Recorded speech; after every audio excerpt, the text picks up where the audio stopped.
We're going to look at now how Thomas Jefferson dealt with the British and the French. Excuse me.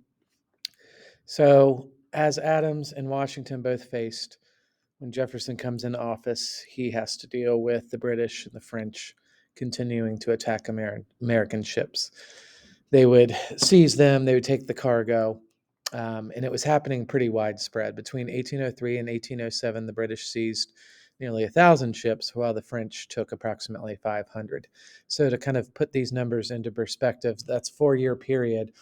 1,000 ships by the British. That makes it out to be 250 a year. So every day and a half, the British were seizing a ship.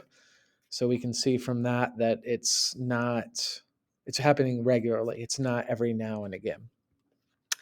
So what Jefferson does, he did attempt to solve this peacefully, but he was unsuccessful. So he's going to take an entirely different approach than the previous two presidents. What he's going to do is with the help of Congress, he's going to pass the Embargo Act in 1807. And this might be a new word for some of you, embargo. It means it's a government order that doesn't allow trade with foreign countries. So this is a law that says you cannot trade with foreign countries. Depending on what the law says, it could be any foreign country or it could just be specific foreign countries.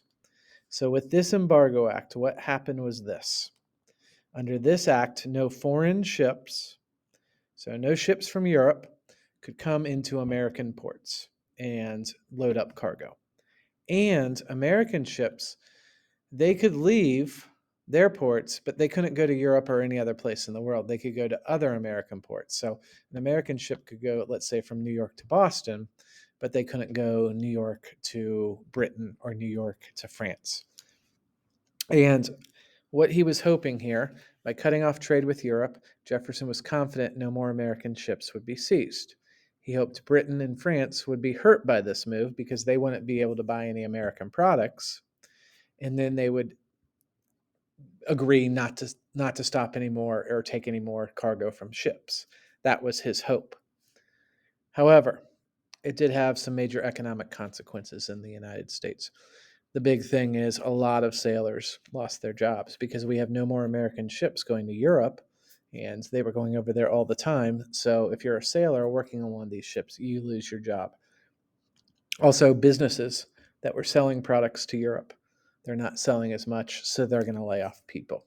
So as a result of that, Congress got fed up with that because so many people were becoming unemployed. And in 1809, after a couple years, they repealed or got rid of the Embargo Act.